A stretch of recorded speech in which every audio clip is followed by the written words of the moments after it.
So now, so this is the take RF signal, negative peak, so unchanged velocity. Now I'm taking 3 electrons. So electron A, so at negative, electron B for unchanged, the zero reference, then electron C for positive cycle. So electron A, so due to negative peak, so negative peak, so travel with the decreasing velocity. So electron A with the I can take V naught minus the decreasing velocity is also called as a early electron. Early electron. So it start earlier.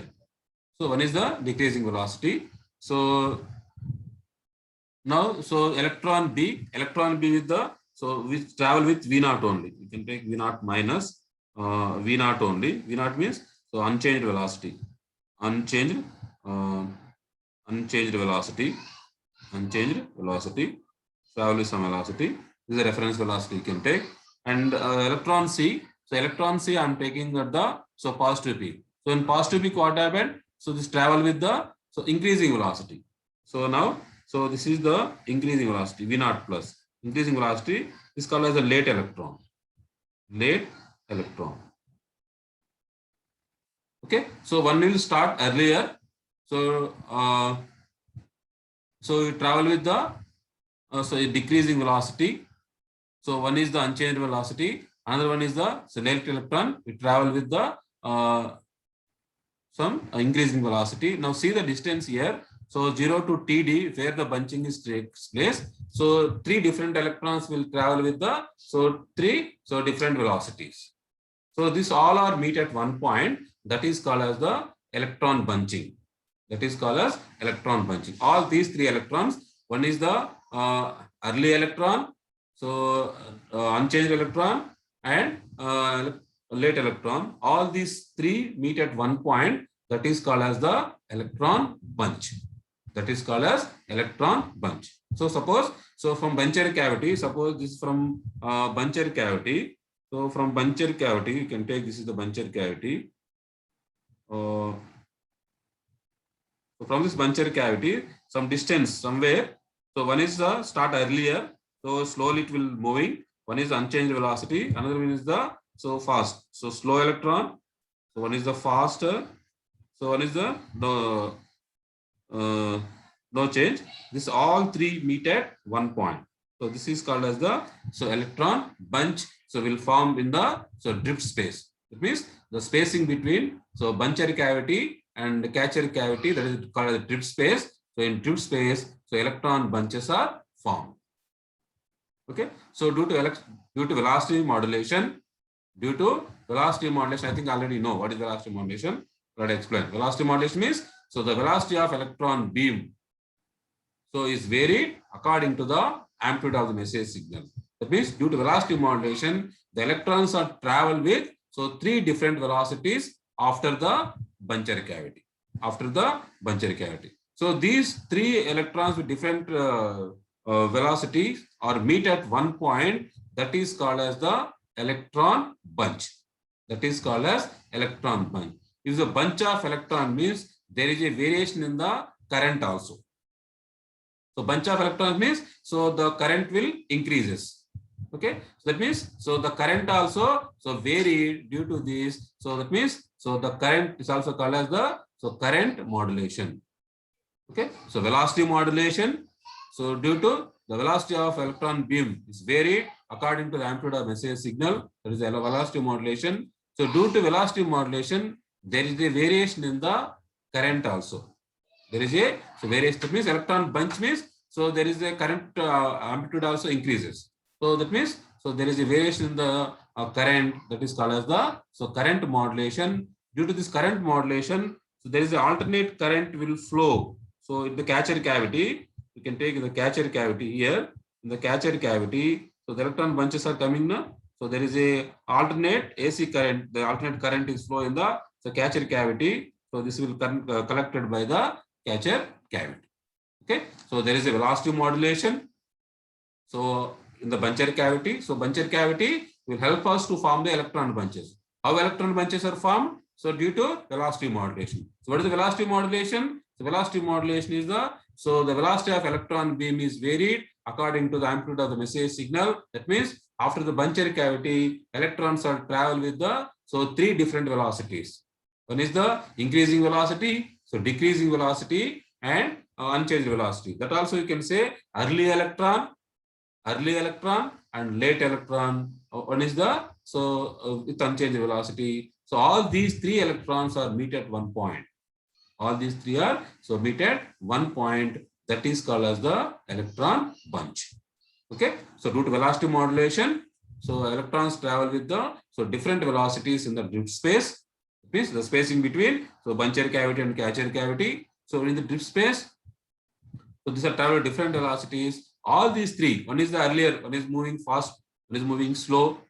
So the slow early electron will start earlier, but moving with the slowly. So late electron will late, but velocity is more. So that means these two and our unchanged velocity, these three also meet at one point. That is called as the electron bunch. Electron bunch. So bunch of electron means the current is increased. So when the current will increases, that you can say that means the current also vary. So the current also vary. So we can say there is a current modulation also takes place in the drift space. So now the electron bunches are moving, entry into the catcher cavity. This catcher cavity will collect the electron bunches. That means can get the more the current. So current is maximum means the power is also increases. So power is nothing but V into I you can take, or I square into R. So where current is more, the current increases means the power also increases. That means in this way we can increase the microwave power. So this is the amplification. So two cavity klystron acts as a amplifier. So here, now see here some the distance traveled by one is the TA, the electron at the negative cycle, early electron. So suppose some TD is the time to form the electron bunches. The TD is the distance. So in the drift space, to form the electron bunches. So now, because of this negative peak, there is a minimum voltage. So V minimum of length is nothing but voltage into velocity into time. This is a V. This is a minimum V velocity into time. This is the velocity into time. So it travel with the minimum velocity. So TD minus TA, that is the time duration. So this is the V naught, unchanged velocity. So this is the electron C. So to C for the positive peak, it travel with the increasing velocity. So maximum velocity. Now these are the DL. Okay, distance travel the electron from buncher cavity to the point where we can get the bunching point. There is a bunching point from the bunching point. Okay, so one is the increasing velocity, one is decreasing velocity, another unchanged velocity. All these three electrons meet at one point. That is called as the electron bunch. So due to this electron bunch, there is a increasing in the current. So it's also called as the current modulation. It is called as the current modulation. These two are very important. Velocity modulation and current modulation. So now in this way, it will increase the velocity of the electron beam. So that means you can explain the operation of the two cavity klystron with applicate diagram is you can draw all these things and explain, and also you can write some equations. So the velocity modulation actually, the V of T1 is nothing but V naught of 1 plus beta I into V1 by 2 V naught sine of omega T1 minus theta G by 2. So better to remember this equation that you easily can derive this. I will show you. So this is the equation for the velocity after the what is T1. So T1 is the time leaving to the buncher cavity, time at which electron leave from the buncher cavity. So T1, now what is the velocity of electron? Now see, V naught is the velocity of electron, electron. So Bi is the beam coupling coefficient. So this beta is the beam coupling coefficient. Beam coupling coefficient. So V1 is the RF signal amplitude, and V0 is the DC voltage between cathode and buncher cavity. Okay, so theta G. So theta G is the it is called as the angle. Is a it's called theta G. It is the angle variation of the input signal during the transit time. So this theta G is angle variation of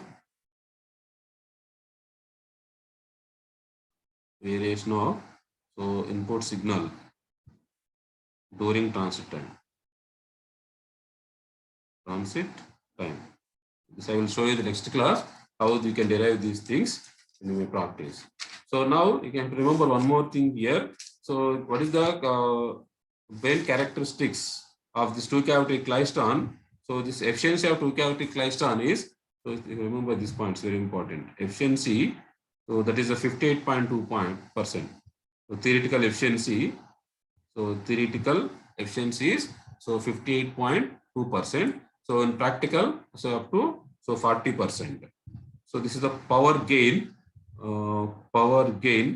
That is 20 to 40 dB. Power gain. So this is very important. Free efficiency. So they may ask for one mark question. So the theoretical efficiency of two cavity klystron is 58.2%. Please remember this 58.2%. So the power gain is 20 to 40 dB. Okay. So the power output is the CW mode, continuous wave. So that is up to 10 kilowatts. It's no need to remember all these things. So at least you remember. So what is the efficiency of the two cavity klystron? It's 58.2%. Okay. I think, is it clear? What is the operation of the two cavity klystron? Anyone, please? Yes, sir. Okay, Ardhamainda, is it clear? So what is the two cavity klystron? So how it will work? Working of the two cavity klystron, operation of two cavity klystron is one of the important question for your mid one. So explain about two cavity klystron using Applegate diagram. Okay, so these things you need to explain. Okay, so why is two cavity klystron means we have the two cavities. One is the buncher cavity, catcher cavity. Why it's called buncher cavity? It helps to form the electron bunches. The catcher cavity will collect the electron bunches, catch or collect the electron bunches. We have the cathode to generate the electrons. We have the anode to form the electron beam. There is a collector to collect the electron beam. So then we can write the distance between or spacing between buncher cavity and catcher cavity is the capital L, and we have the gap of buncher and catcher cavity is small d. Then we have the T0, T1, T2, T3. This is the time of the electron entering into the buncher cavity, so leaving to the buncher cavity, entering into the catcher cavity, and time at leave to the catcher cavity. These things you need to write. So then the important parameters here is the velocity modulation, and we have the current modulation. So two cavity klystron acts as an amplifier. So we're giving the RF input to the input buncher cavity. We're taking output at the catcher cavity. This RF input is like in the form of sinusoidal. So there is a positive peak, negative peak, and there is a reference 0. So based on this alternating voltage, so there is a velocity modulation takes place. So here the carrier is the electron beam. So this RF signal is our modulating signal. So now the velocity of the electron beam. So one of the characteristics, the velocity of the electron beam is varied according to the amplitude of the message signal. So you can say it is the velocity modulation.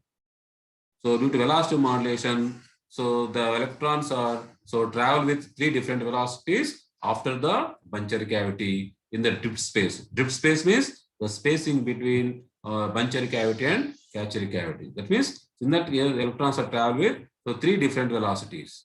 So increasing velocity, so decreasing velocity, and unchanged velocity. Right? So all these 3 meet at one point. So that is called as the electron bunch. electron bunch. Okay, so due to one electron bunches means there is increasing in the current, so the current modulation also takes place in the two cavity klystron. Okay, so this you can explain by the applicate diagram. So I am taking 3 electrons, electron A for negative peak, electron B for zero reference, electron C for the positive peak. So electron A, so travel with the decreasing velocity. I'm taking the early electron, so there is no change. Electron C, travel with the increasing velocity. I'm taking the late electron. So no, see that this is the distance traveled by, the distance is nothing but velocity into time. So it's travel with minimum velocity. So TD minus TA. This is the TD minus TB. So the maximum velocity TD minus TC. All these 3 electrons meet at one point. There is a bunching point as far as the bunching process. This is the equation for the velocity modulation that I will show you in the next class. Okay. So they have the test on the next class, that is on Friday.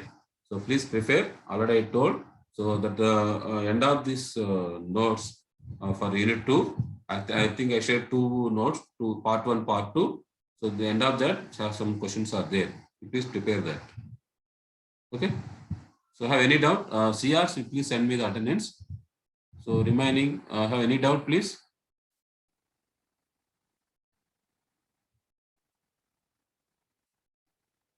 You need to draw this 2 cavity klystron diagram in the examination. That only help you to get the marks. So external, they see that, so that okay, you know something about the 2 cavity klystron. Diagrams only help you. Okay, so you need to draw this diagram and explain. Okay, and I have to mention also clearly what is the buncher cavity, which is catcher cavity. So what is the function of each one, you can write on a single line. So then, so they come to know that okay, you know something about this 2 cavity klystron. So we may get chance to get more marks. Okay, so no one will give the marks. You will write specifically. Okay, that will help you.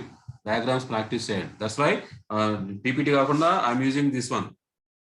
Okay, so please practice. Right.